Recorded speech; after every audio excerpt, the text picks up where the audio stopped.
aniga waxaa la yidhahdaa cabdiraxiim sheekh yuusuf jimcaale bishii galabtay dad baa arkay dumar u badan oo nin weyn oo oday oo aniga ilaahay ku jiro waa ii yeereen waxay yidhahdeen bishii baan aragnaa waa soo kacay waxaan idhi weligay bil ma arag galabta in arka aan fiiriyo ilaahay waa ii fududeeyey inaan arko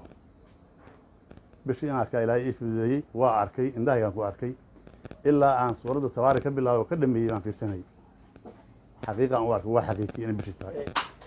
goormay ahayd goortaad aragtay saacad ahaan ma xasuusanaysaa markaan saacad ma fiirin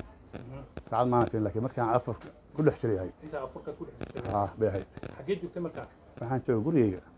soona keya waana markii ugu horreysaa bil aad aragtay markii labaad aan arkay wey markii labaad weligeyba weligaada ahay adiga maxaad qabataa anigu waxaan ahay nin masaajka kitaabka akhrista haye marka